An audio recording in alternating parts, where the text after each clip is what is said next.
Games cost money, and we'll gladly hand over all the pennies that we've got for them. But how many plays or hours do you expect to get out of a game to make the financial investment worth it? How many dollars are you willing to pay, or do you expect to pay per play to make it worth the financial commitment? And that's what we want to talk about this week on the Free Play Podcast.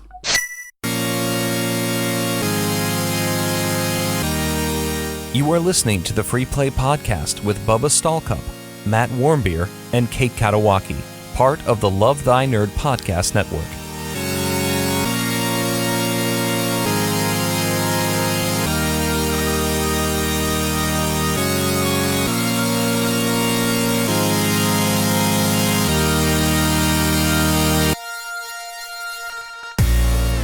What's up, nerds? My name is Matt Warmbier, and I am the Chief Outreach Nerd here at Love Thy Nerd, and I'm one of the hosts of this here Free Play Podcast. And joined with me, as always, is our Chief Social Media Nerd, Kate Katawaki. Hello. Hello.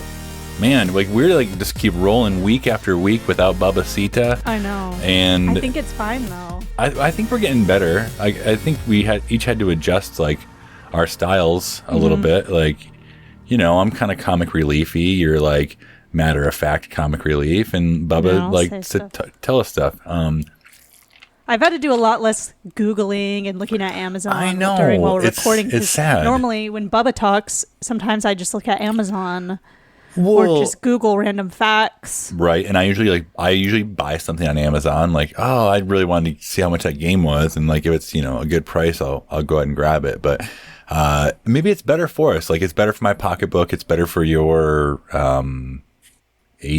I don't know. But my brain is programmed now to tune out Bubba after 2 minutes and 30 seconds. Okay, that's not bad, right? When he comes back, it's going to be really... I'm just kidding. It'll be fine. And when he comes back, he will be third tier, and we will be number one. Yes. And he will be third. Yeah. Yeah, that's right. I love it. Well, I do miss Bubba a little bit, but I think we're doing great on our own. Yeah, great. He will be back after the 30th. Allegedly. That's the plan. We'll figure it out. I don't think we'll be recording the 30th, so I think it'll probably be... It's going to be sometime soon. I know that Bubba and I are going to be meeting in Dallas before LTN Con to record some Beard Bros co-optional stuff. So we have just kind of things ready to roll there. We may record a podcast while we're there if we have time. We need to kind of sit down and make our schedule, because if Bubba and I don't have a schedule, we say we're going to wing it, and it doesn't go well. We oftentimes forget stuff. You know. Maybe I'll help you make the schedule. Would you please? That'd be great, and we can let you know the games we're talking about and podcast stuff. Yeah, I'll just do it. Okay, I like it. Well, speaking of LTN Con, it's coming up here. It's in Dallas, Texas on October 4th through 6th in the heart of Dallas, Texas. Do people say that? It's in the heart of Texas. Something like that. It goes right in Dallas, where I've learned that they have a place nearby that you can watch the cattle go up and down the streets. So if that interests you, join us. Where do you sign up? I don't know. Aaron was looking it up. Join the first ever conference hosted by us, Love Thy Nerd. And if you want to learn how to love and serve your nerdy neighbors better, like Jesus would, then this is for you. There's literally and figuratively and matter-of-factly no other conference like this. And we'll play a bunch of games, and we'll nerd out. And we have an Amelia Bedelia number of games to give away, because people sent us games to give to the people coming to LTN Con. We're going to do some some play to wins. There you go. You can pay if you want to, whatever. We're doing some pay to wins. You pay the price of the game and you win. It's crazy. All the founders are going to be giving a little talk, minus Kate, about just what we do, how we do it, why we do it, and how you can do it back at your hometown. Yeah. And I'm looking forward to it. I've been working on my talk It's going to be top notch, probably. I think it's probably going to be one of the best ones. Are you going to give away mini Mountains bars during the talk? I've actually been thinking about like throwing candy bars at people in the audience just to see. But I would have to memorize the Michael Scott speech, and I wouldn't want to blow it. Yeah, it would have to be an Office reference that people would. Well, there's no guarantee that anybody knows the Office references we do on this podcast, and you know what? That's fine. I don't care. You won't be able to know them pretty soon because they're going to be off Netflix. Well. I'm going to buy the box set with the gift certificate. If you want to know more about LTN Con, go to ltncon.info and you can sign up there. I would love for all of you all to be there. I know we're getting close to the date here. We're less than a month away. We're just a few weeks away. If you're in Texas, just be there. I want to see you. Kate wants to know that you were there. I do. I like photo evidence. Other people like to see you too. And if you're able to drive in, I'm driving in with the family. Just make this happen. There's literally nothing like this conference. It's a conference. Anywhere else. It's a convention. It's a hybrid name. Well, you're doing really good with these ad reads. I think you've come a long way. I'm killing it. I actually wasn't reading that. That was all from memory. I know. That's what I'm saying. Is it's just flowing and it's just like so whatever. Great. In one ear and out one mouth, or something like that. Like that. Kate, you must have inherited some money because you were drinking fancy bubbly water here. I know. This is also a sponsor. That's how it works, right? You just pick something you're wearing or you're eating. Yeah, you announce and they send you money. Yep. And then you get a check in the mail. Mm-hmm. Yep. So I'm drinking this sparkling water called Spindrift, available at Costco, or at least that's where I get it. And sparkling water and real squeezed fruit. So what I like about it is that it has more flavor than something like LaCroix. But it is like twice the cost. So you got to be, ready to drop dime on some good. Well, and you can't drink as many that way. Yeah. Why'd you make the switch, you think? Just for flavor. Solely because of flavor. Okay.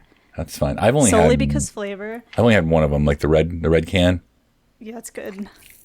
All the flavors I've had are good, but here's the thing, and we were kind of talking earlier about what rank different brands would have. Mm-hmm.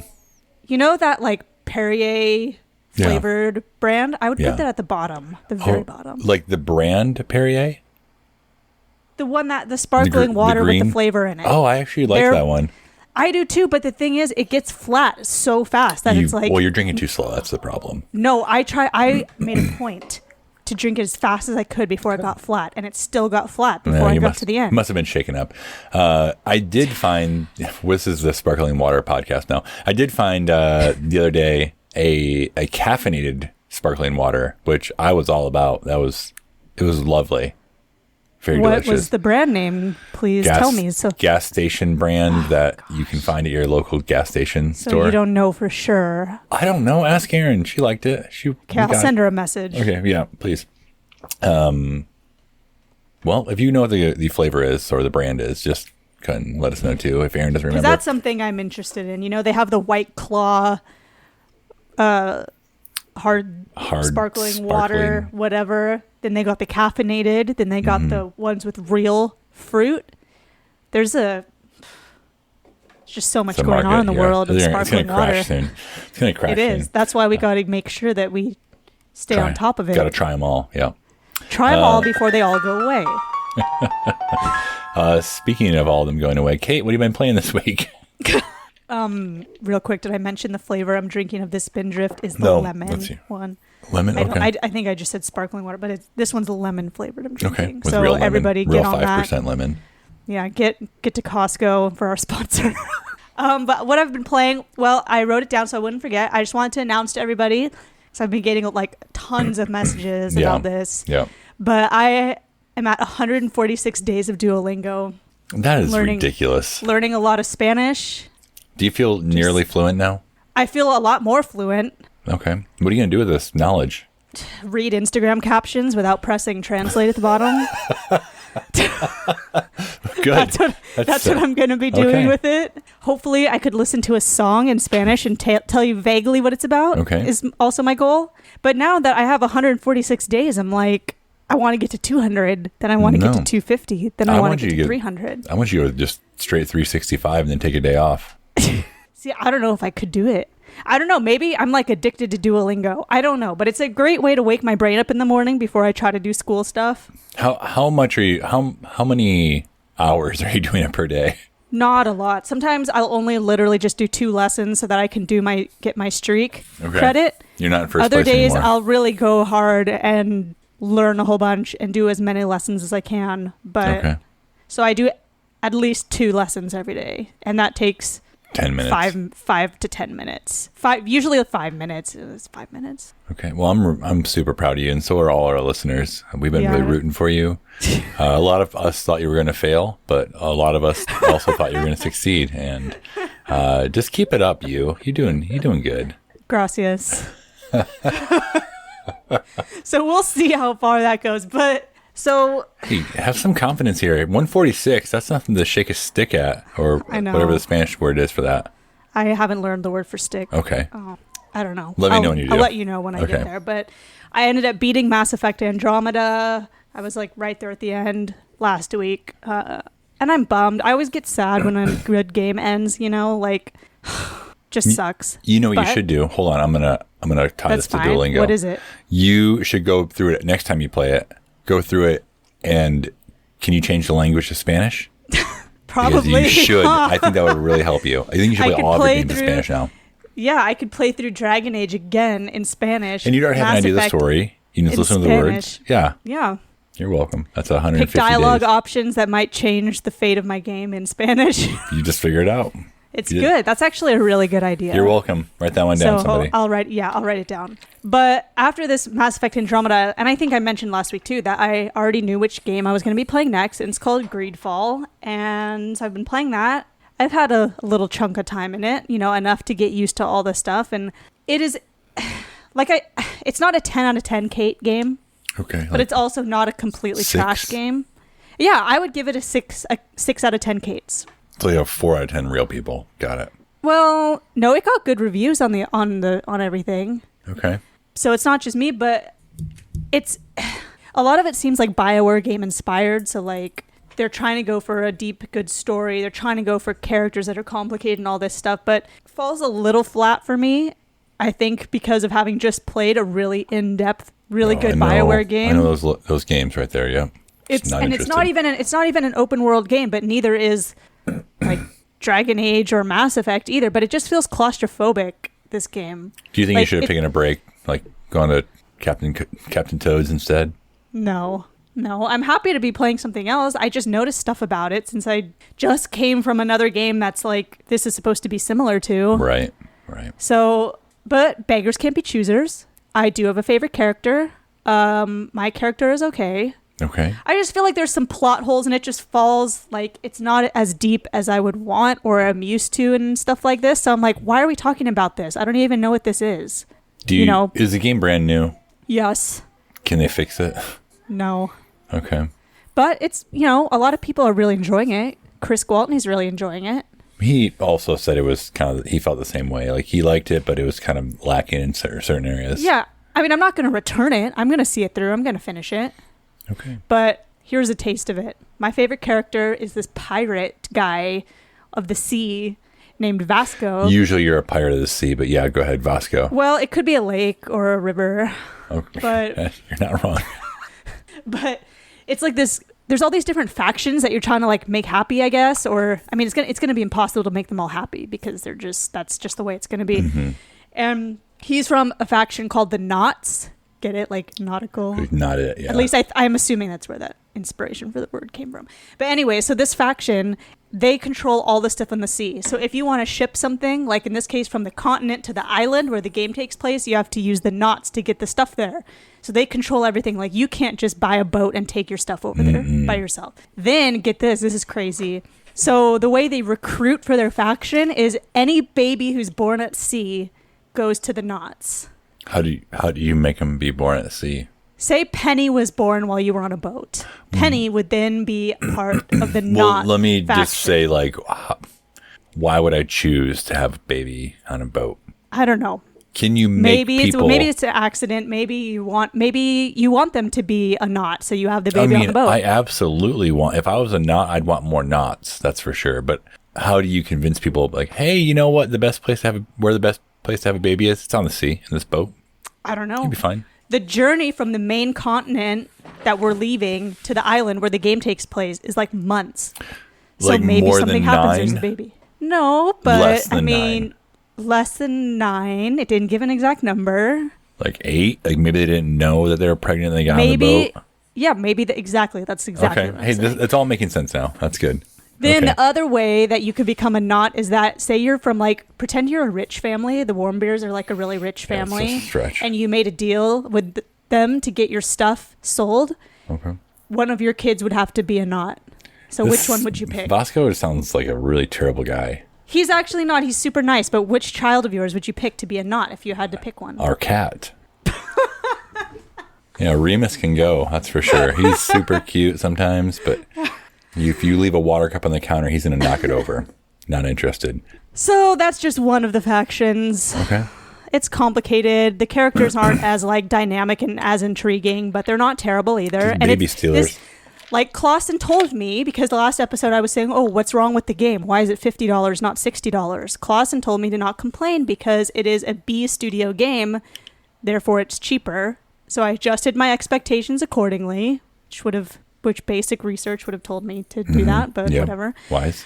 And that's that. Okay. I will finish this game. It's not completely terrible. It's still fun. Just feels a little claustrophobic sometimes, but that's what you get. Do you know how many hours the game is? I do not know. Okay. I don't know. Keep us A good posted. chunk. A little bit. A good chunk. A couple hours. Got it. Yeah, I wish I Great. could see how much I've put in it already because it's been I a know. lot. But PlayStation needs to get better about that. yeah. So if I had to guess, I would say 15 hours. That's how much you've played. Or That's how much I've played. Okay. It's probably a 50-hour game. Okay. That's, $1 per hour. Yeah. Oh, I accept that ratio. So do I, and we'll talk about it later in this we will. show We too, will. because you had that good question. But what have you been playing? It's been a really busy, weird week since last we recorded. Just couldn't get any games to the table.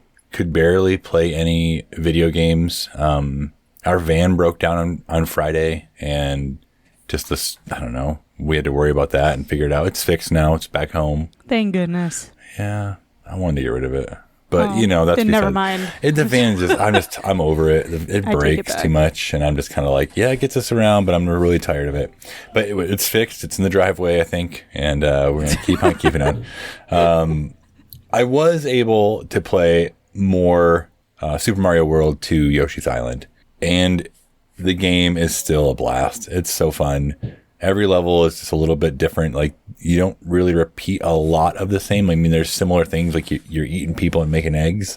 Of course. Yeah, normal stuff. But they don't they vary the levels enough that they're all pretty fresh. Like, you're trying to keep Baby Mario on your back, and throw eggs at things. But other than that, there's different obstacles. And I guess that is a typical Mario game for you.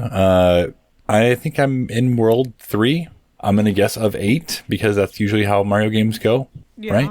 something like But I'm going to keep on keeping on. Link's Awakening comes out.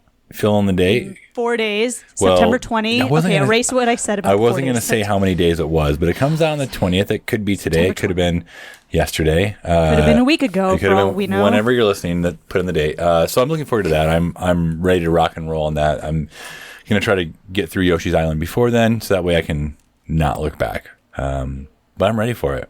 Oh, that makes me think, should I get through this other game before I get Link's Awakening? Probably. You know so. what? I'll let you get it first.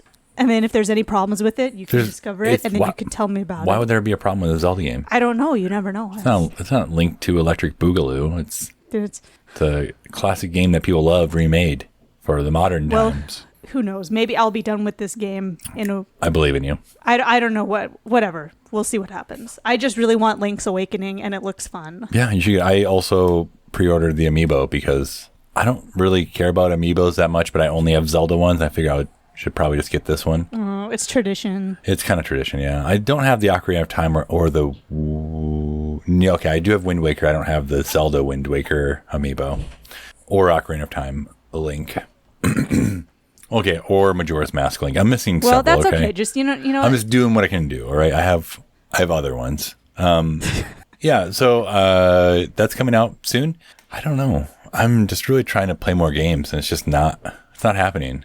That's okay. I think that Link's Awakening is going to change your life. I know, and I I kind of thought about taking off work the day it came out, but I was gonna plan ahead for it. I was like, man, I just kind of want to just play this game, but I'm gonna work because money. I need money to pay bills. Well, just work enough to pay for the game.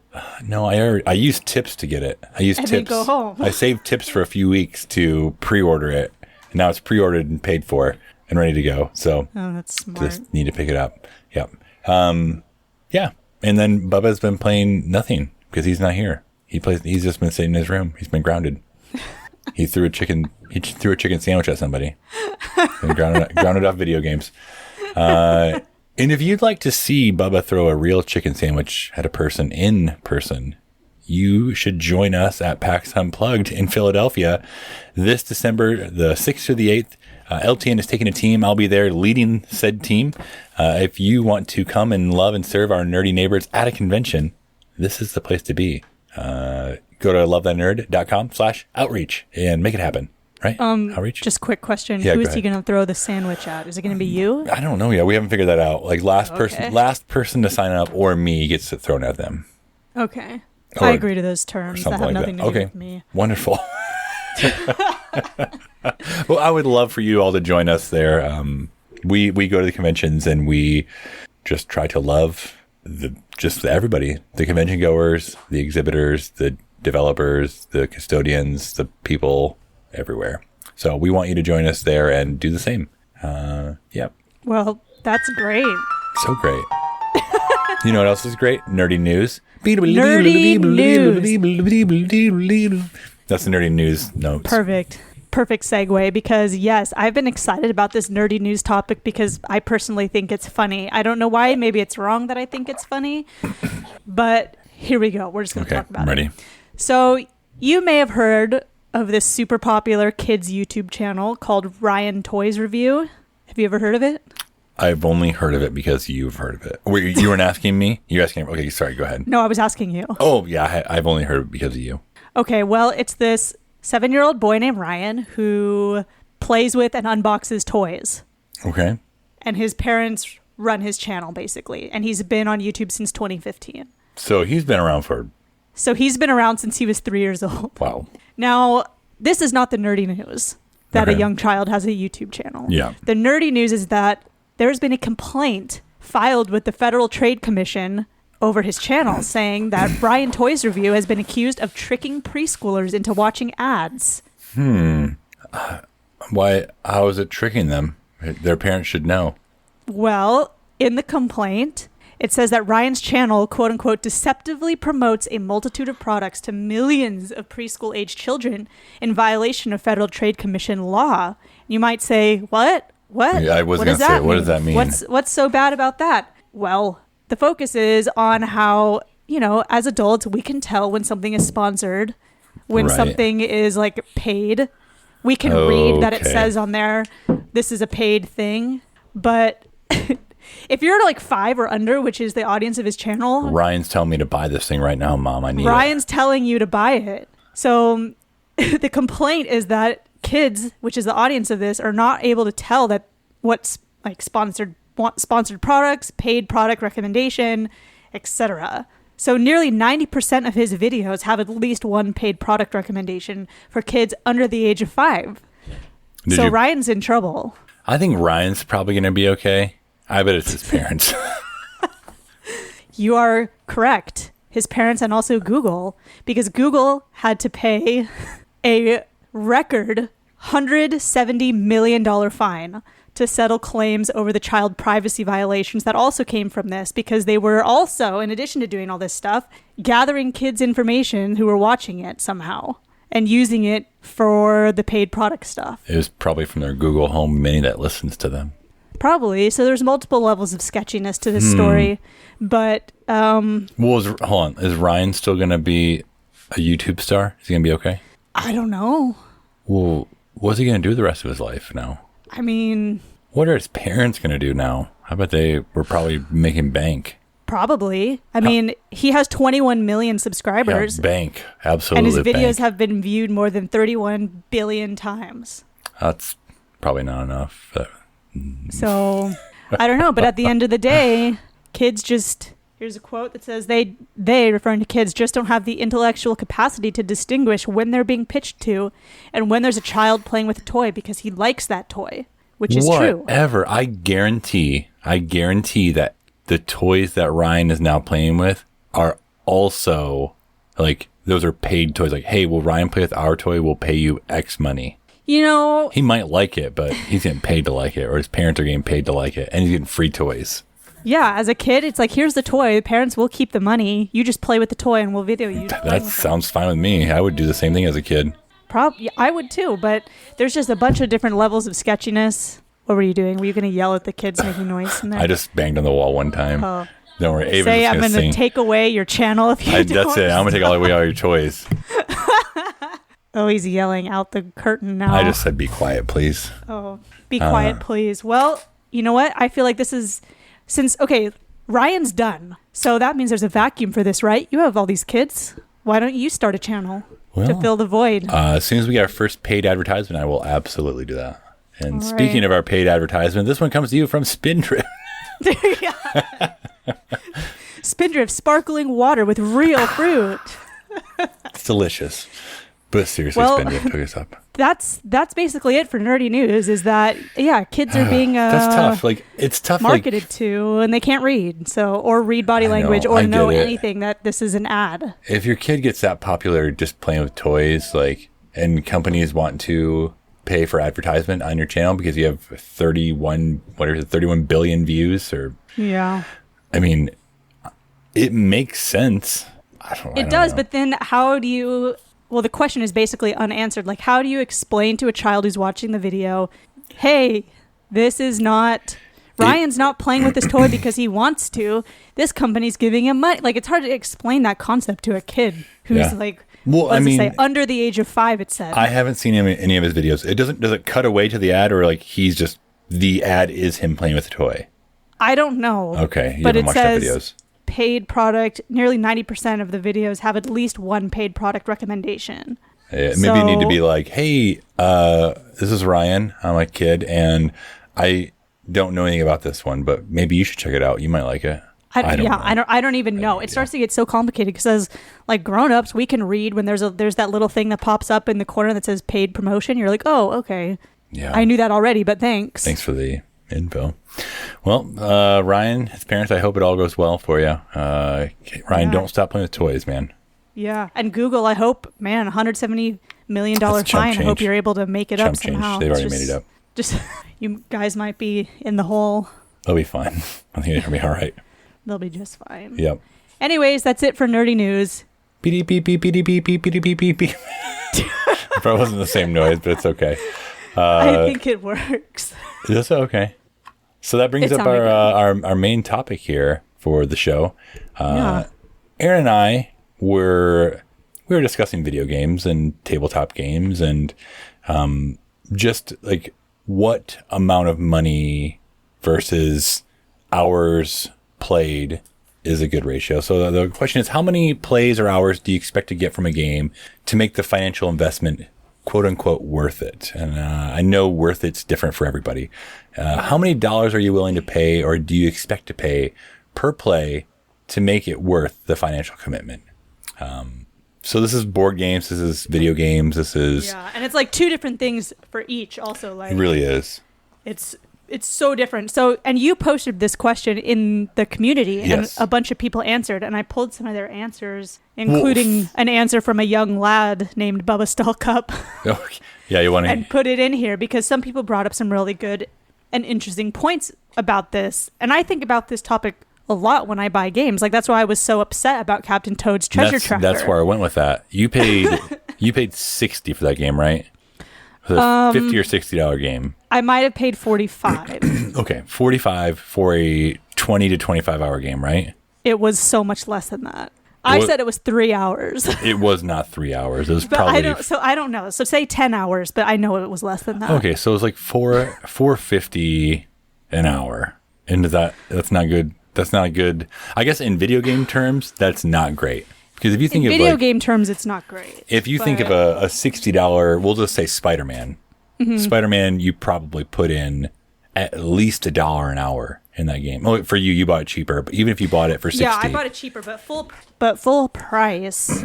Say it was 60. Yeah, it'd be like at least $1 an hour. I would say I probably spent 60 to 80 hours in that game. Maybe Yeah. I because PlayStation doesn't tell me how many hours I've played per game. Like these are estimates. I know I put a good chunk of time in that game, and I played it for a few weeks straight. I would be fine if I knew. Okay, say you're playing Spider-Man, and every hour that thing comes up, like when you go to the arcade and it says to keep playing, put in another $1. Right. So every hour you put in another $1. Would you do that for Spider-Man? Yes, I would for sure. Yeah. It's tough. You want to read some of the comments here? Yeah. Well, here, we'll skip. Aaron's has a whole bunch of different points in it that we can talk about. Okay.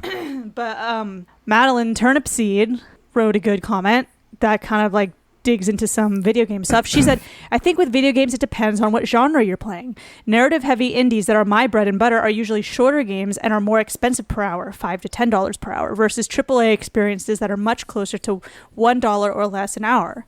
And that's true. That's very true. Yeah. That's really true.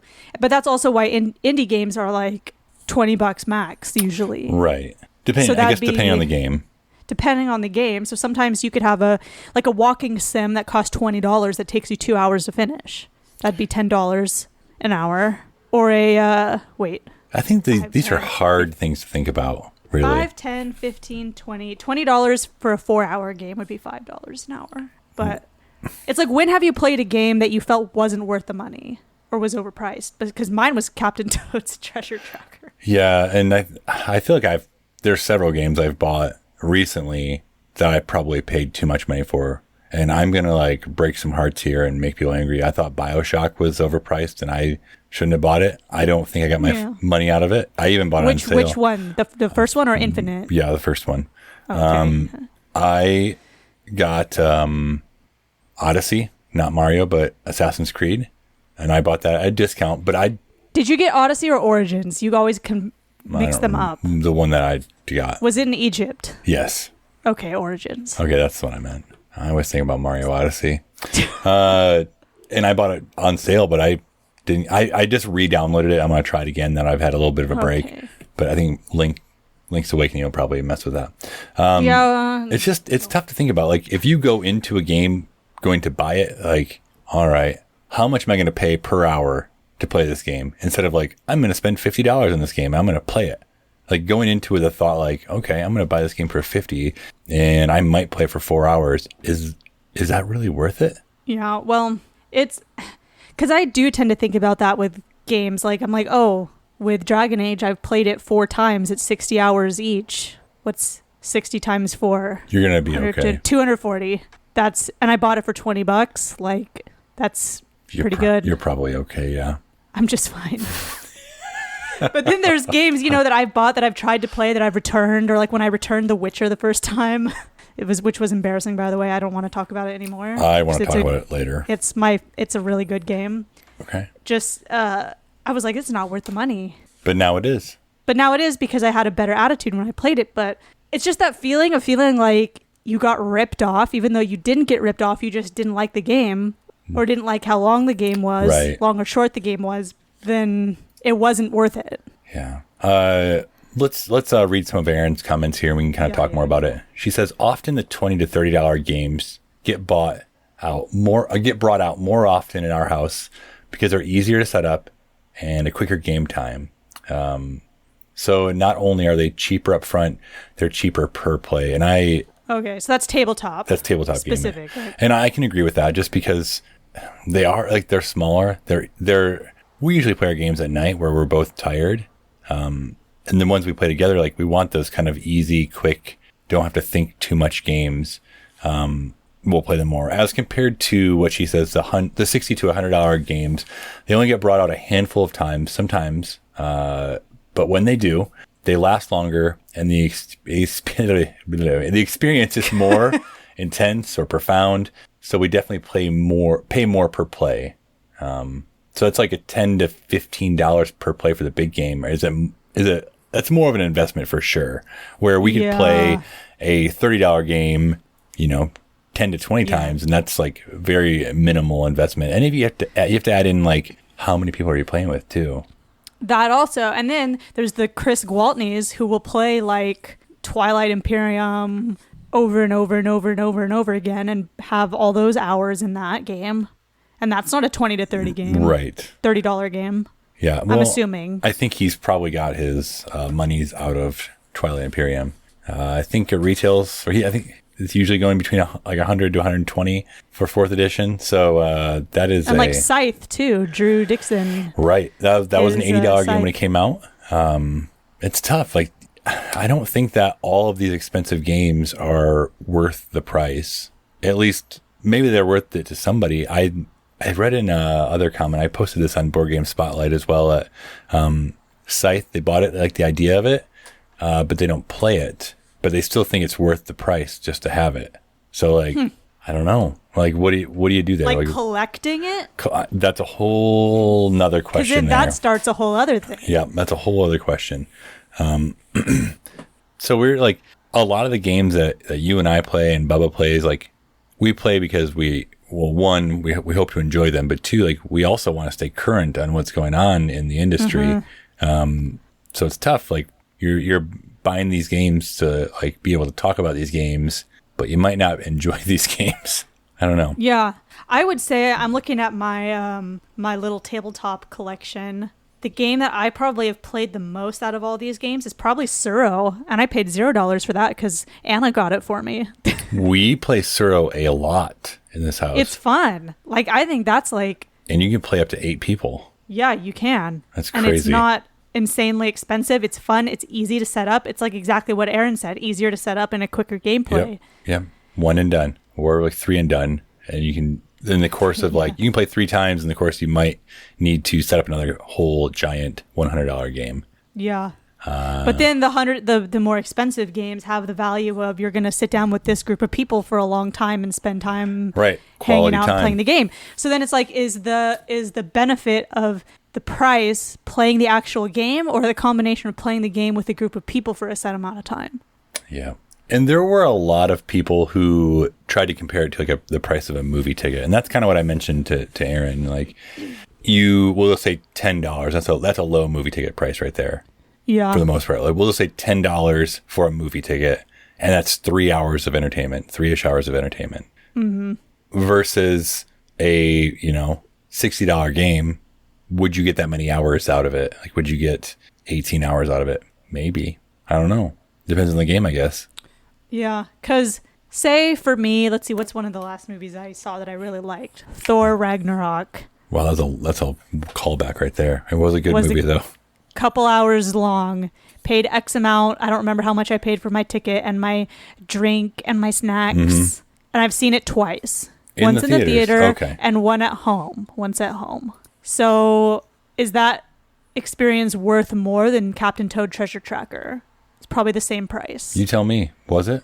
Dollar-wise, Thor Ragnarok brought me more laughs and joy than Captain Toad Treasure Tracker. That's true. But then if you compare it to a $60 game that I really liked, Dragon Age Inquisition or Assassin's Creed Odyssey, those smoked Thor Ragnarok. Well, in your opinion. In my opinion. TM.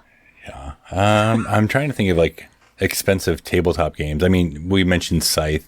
Just look behind you on your shelves and pick something. Yeah, like Imperial Assault. That was a pretty pricey game, but we've played it a lot. Like we've played that extensively, and like the ins and the outs, and the kids played on their own. So like, I think like that one's worth it.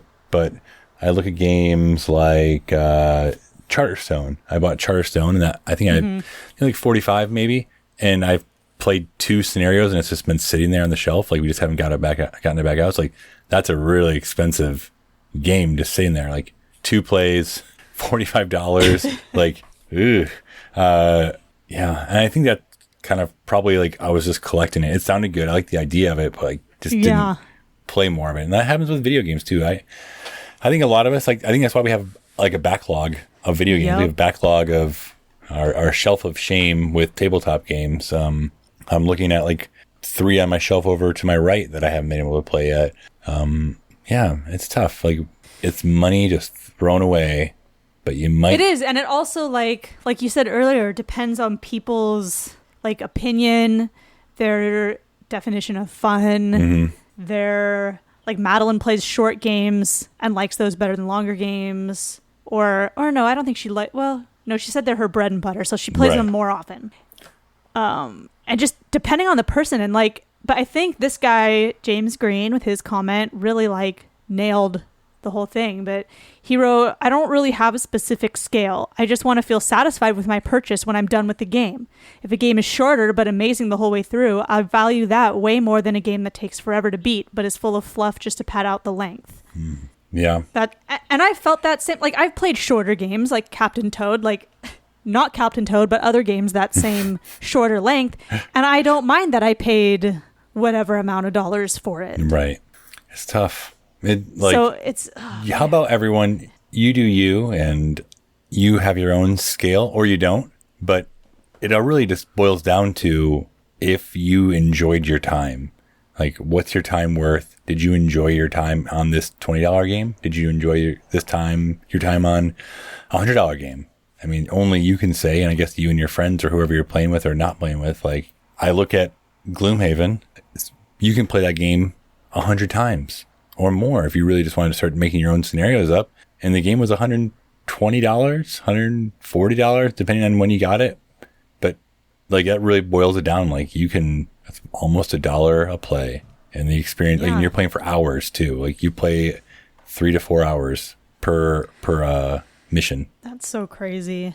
Like that was the Captain Toad thing, and the reason why it keeps coming up is because that was really the main time for me that I was like, displeased and felt like I paid X amount, and I was thinking about it in this same way. Like I paid X amount of dollars per hour to play this game, and yeah, it was fun, but it wasn't worth it in the end. And then there's like Horizon Zero Dawn. I loved everything about that game, the world, the characters, absolutely everything. And I pay for the experience that I hope to have, and a lot of times I do have a good experience. Well, next time you want to buy a game, everybody, just instead, just send us some money. We'll give you a great experience. Tell you a nice story. We will tell you just a really great story in Spanish, probably from Kate. So good luck. And Espanol. Yeah.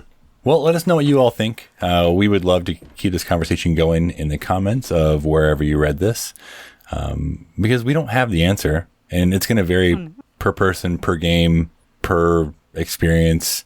It's just, there's so many variables. Yeah, there really is. I would love to get $1 an hour, $1 a play, whichever, for the games I play, but it's not always the case. So I don't know. Let us know what you think. Yeah. And even with this Greedfall game that I'm playing that I've said, oh, it's not this or not this or not that. Still, if someone said, hey, will you pay $5 to play 5 hours of this game? I'd say, yeah. Well, you can pay me. So yeah, okay, I'll PayPal you $5. I'll wait for it. And warmbeer@me.com. It's my PayPal. Anything else? No, I think that's going to be it, right? I think so. Unless you have anything else, but doesn't sound like you do. No. So that'll do it for episode 66 of the Free Play Podcast.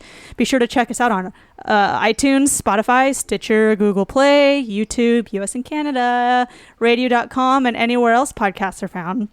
And if you can't find us where you podcast, let Bubba know. Too bad. I would say us, but let Bubba not know. us. Yeah. Don't let us know. Let Bubba know, because he can change that. So just email bubba@lovethynerd.com if you have that issue. And if you're not a part of our Love Thy Nerd Facebook group, make it one of your life goals to change that today. Just go to Facebook and type in Love Thy Nerd Community, beep, boop, beep, boop, boop, boop, boop, boop, and join it. That's how I type it always. It is super fun. It is super fun. I love the community. It's a blasty blast. And you can also find Love Thy Nerd on Facebook, Instagram, and Twitter at Love Thy Nerd. And you can also follow us, the Free Play Podcast, on Twitter at Free Play Podcast. And I know I say that like every week about this podcast I'm going Twitter, to hold you and to it. I never post. I posted something today and said I forgot about this. I'm sorry. I posted that. You're dead. I know. And I will just say, for those of you who have wondered where Beard Bros and Co-optional have been, we're taking a little bit of a break while Bubba stops being so busy. And we hope to be back the beginning of October. So look for that on the places. Yeah, get ready because it's going to be, I can guarantee you it's going to be amazing. Rip-roaring. Rip-roaring. Yep. I meant rip-roaring. That's yeah, the it's going one. to be rip-roaring. So I'm Kate Katawaki. And I'm Matt Warmbier. And for our cut man, Jonathan Clausen, we will catch you next week, I think. And remember, Jesus loves you, nerd. And for Bubba, too. And also for Bubba, I forgot about him again. And, well, he's All right, around. The end. Bye.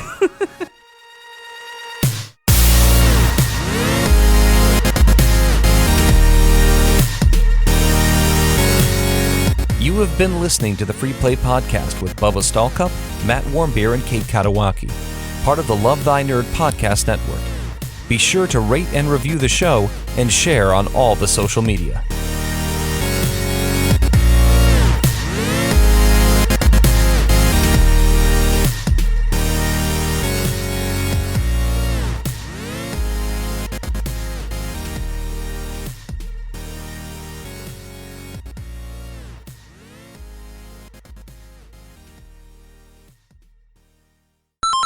I just poured this Spindrift all over myself.